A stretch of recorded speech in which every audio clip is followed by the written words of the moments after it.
One of the things that's so beautiful about Ibrahim a.s.'s du'as here, if you notice, is that he always starts with himself, even when he's praying for his children. He doesn't feel safe from idol worship, even though he has a lifetime of fighting against idol worship and being persecuted because of that. And he also, as he is establishing the prayer for his children and emphasizing that he wants generations that will establish the salah, establish the prayer, he starts off with himself. Rabbi ja'alni muqim as-salah. Oh Allah, let me be amongst those that establish the prayer. وَمِن ذُرِّيَّتِي, and from my offspring. And this is something constant throughout the Quran. رَبَّنَا لِيُقِيمُوا الصَّلَاةِ. I did all of this, O Allah, so that my children can establish the prayer. I want them to establish the prayer. That is something that Ibrahim a.s. looks for. And it's not just establish the prayer in a physical sense, but to really establish the salah in the way that Allah subhanahu wa ta'ala has gifted it to us. Now, you see with Ibrahim alayhi salam that he's doing this with Ismail alayhi salam, right? And I want you to think about, especially those parents who try to get their children to pray, and you start off and, when they're young and their prayers are just, pretty symbolic. It's just that they come and they pray.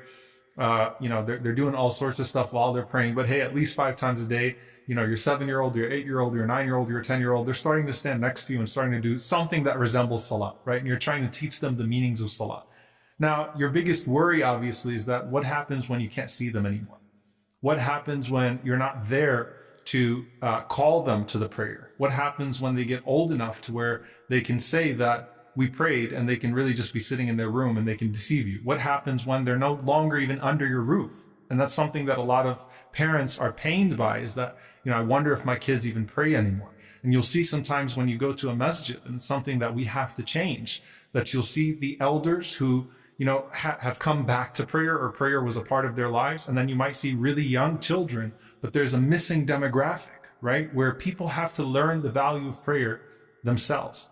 Now, most of the Quran moves on to the stories of the offspring of Ishaq, of Isaac, right? Ishaq to Yaqub, to the children of Yaqub, Yusuf alayhi salam, and so on and so forth. Not much is said about Ismail alayhi salam. And we know that Ismail alayhi salam, if you're looking at a chart of the prophets, you see the line of Isaac and you see all of these prophets and nations. Ismail, you see this line that goes all the way down, and then it's Muhammad sallallahu alayhi wasallam, right? And that is greater than any chain that could be attributed to a prophet, right? That's his sanad, Ismail, all the way down to Muhammad sallallahu alayhi wasallam.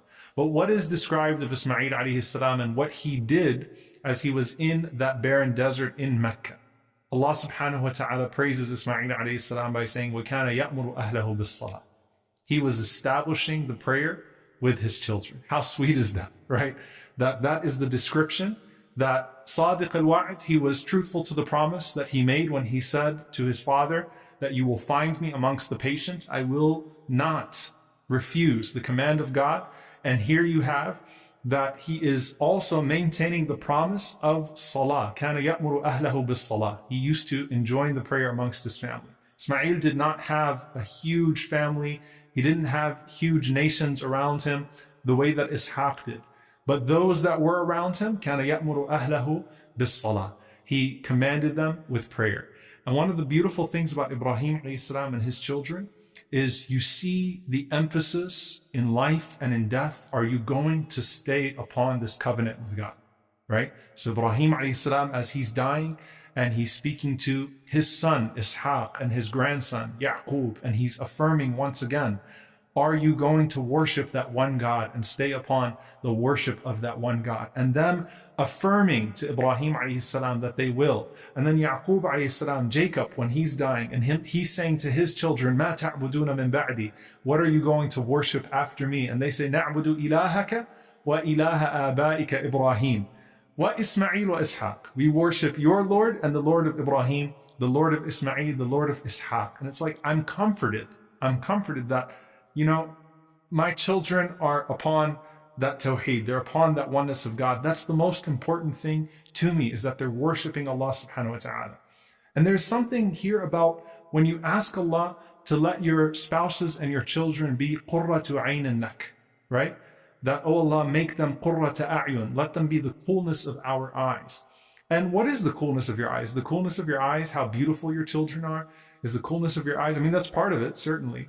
It's good to have beautiful children, and your children are all beautiful, by the way. May Allah subhanahu wa ta'ala bless all of you and your children. It's good to have beautiful children. It's good to have sweet children, that they have a rahmah and a mercy towards their parents that we see with the prophets and their children that Allah describes. All of that is beautiful. Their accomplishments are beautiful.